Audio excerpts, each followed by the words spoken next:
Pare de chorar, ameaçava ela. É melhor calar a boca. Meu rosto assumia um ar estoico. Meu coração desacelerava.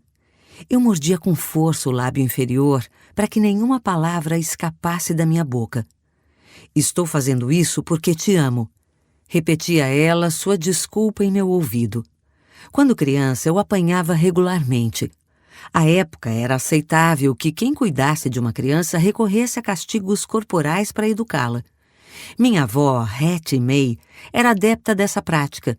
Mas, mesmo aos 3 anos, eu sabia que aquilo era errado. Uma das piores surras de que me lembro aconteceu em um domingo de manhã. A ida à igreja era um acontecimento importante em nossa vida. Um pouco antes de sairmos para o culto, me mandaram ir até o poço atrás da nossa casa para bombear água. A casa de fazenda onde eu morava com meus avós não tinha encanamento interno. Da janela, minha avó me viu mergulhando os dedos na água e ficou enfurecida. Embora eu estivesse apenas brincando na maior inocência, como qualquer criança, ela ficou brava porque aquela era a nossa água para beber e eu tinha colocado os dedos nela. Quando voltei com o balde, ela me perguntou se eu tinha brincado com a água e eu respondi não. Minha avó dobrou meu corpo e me açoitou com tal violência que deixou minha carne cheia de vergões. Depois disso, até consegui colocar meu melhor vestido branco de domingo, mas o sangue começou a vazar e a manchar de um vermelho intenso o tecido engomado. Lívida ao perceber o que acontecia, ela me bateu por sujar meu vestido de sangue. Depois me mandou à escola dominical. No sul rural, era assim que as crianças pretas eram educadas. Eu não conhecia ninguém que não fosse açoitado. Eu apanhava pelos motivos mais insignificantes. Derrubar água, quebrar um copo, não conseguir ficar quieta ou parada. Certa vez, ouvi um comediante preto dizer: "A caminhada mais longa é para buscar a vara com a qual nos açoitarão." Eu não apenas tinha que caminhar para buscar a vara, como se não houvesse uma disponível, era obrigada a sair para procurar. Um galho fino, ainda verde, funcionava melhor, mas se fosse fino demais, eu tinha que trançar 2 ou 3. Com frequência, minha avó me obrigava a ajudá-la a trançar a vara.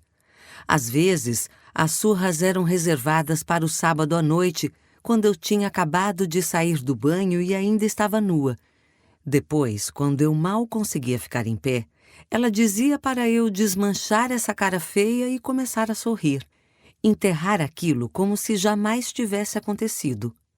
Com o tempo, desenvolvi uma intuição apurada para problemas em ebulição. Reconheci a mudança na voz da minha avó ou o olhar que mostrava que eu a havia desagradado. Ela não era uma pessoa. Acho que se preocupava comigo e queria que eu fosse uma boa menina. E entendi que calar a boca ou simplesmente ficar em silêncio era a única maneira de assegurar que o castigo e a dor acabariam logo. Nos 40 anos seguintes, o padrão de submissão condicionada, resultado de um trauma profundamente enraizado, definiria qualquer relacionamento, interação e decisão na minha vida. A longo prazo, o impacto de ter apanhado, depois ser forçada a calar a boca e, por fim, a sorrir, apesar do que havia acontecido, me transformou, na maior parte da minha vida, em uma pessoa que vivia para agradar os outros. Se eu tivesse sido criada de outra maneira, não teria levado metade da vida para aprender a impor limites e dizer não com confiança. Como adulta, sou grata pelos relacionamentos duradouros, fortes e amorosos que mantenho com muitas pessoas. No entanto, as surras da infância, as fraturas emocionais e os vínculos fragmentados que construí com as figuras centrais nos meus primeiros anos de vida, sem dúvida ajudaram a desenvolver minha independência solitária. Nas poderosas palavras do poema Invictus, sou a capitã da minha alma e mestre do meu destino. Milhões de pessoas, quando crianças, foram tratadas como eu e cresceram acreditando que sua vida não tinha valor. Minhas conversas com o Dr. Bruce e com as milhares de pessoas que tiveram a coragem de compartilhar suas histórias comigo no The Oprah Winfrey Show me ensinaram que o modo como fui tratada por aqueles que deveriam cuidar de mim não produziu apenas consequências emocionais. Houve também uma reação biológica. Graças ao meu trabalho com o Dr. Perry, meus olhos se abriram para o fato de que, apesar de eu ter sofrido abuso e trauma quando criança, meu cérebro encontrou maneiras de se adaptar. É aí que vive a esperança para todos nós, na adaptabilidade singular de nosso cérebro maravilhoso. Como o Dr. Perry explica neste audiolivro, compreender a reação do cérebro a traumas precoces ajuda a esclarecer como o que nos aconteceu no passado molda quem somos, como nos comportamos e por que fazemos o que fazemos. Por meio dessas lentes, podemos construir um renovado senso de autovalorização e, por fim, recalibrar nossas reações a circunstâncias, situações e relacionamentos. Em outras palavras, é a chave para reformular nossa própria vida. Oprah Winfrey. Certa manhã, em 1989, eu estava trabalhando no meu laboratório, o Laboratório de Neurociências do Desenvolvimento da Universidade de Chicago, analisando os resultados de um experimento recente, quando meu assistente apareceu na porta e disse: "É a Oprah no telefone."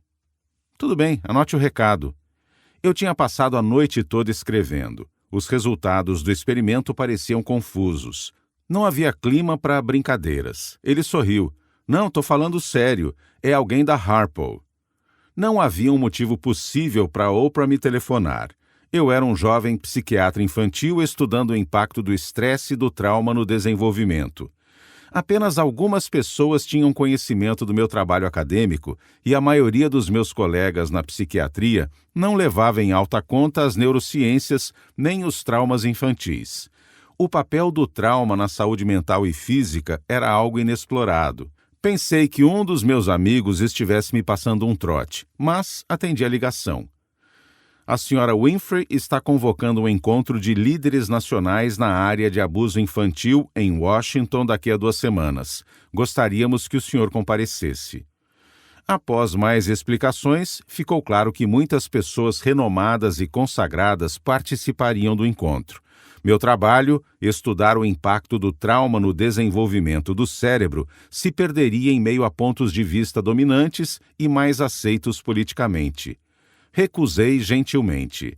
Várias semanas depois, recebi outra ligação. "A Oprah está convidando o senhor para um retiro de um dia na fazenda dela, em Indiana. Além do senhor e da Oprah, haverá mais 2 pessoas. Queremos discutir soluções para o problema do abuso infantil."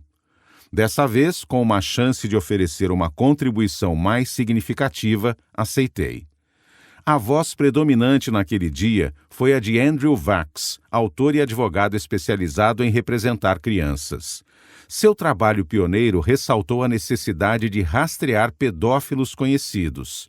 Àquela altura, eles podiam se mudar de um estado para outro e não havia como controlar onde estavam, nem se estavam cumprindo com as restrições de evitar o contato com crianças.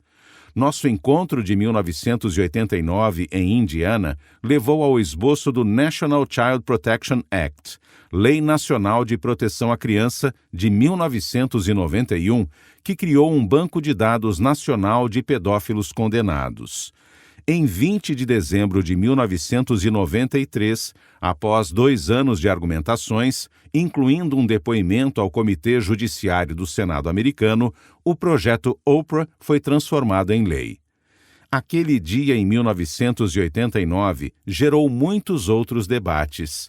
Alguns aconteceram no The Oprah Winfrey Show, para discutir histórias específicas de crianças e campanhas sobre a importância da primeira infância para o desenvolvimento do cérebro. No entanto, a maioria das nossas conversas foi no contexto da Oprah Winfrey Leadership Academy of Girls, OLEG, Academia Oprah Winfrey de Liderança para Meninas, fundada por Oprah na África do Sul em 2007. Essa instituição notável foi criada para selecionar, apoiar, educar e aprimorar meninas menos favorecidas com grande potencial. A intenção explícita é produzir futuras líderes.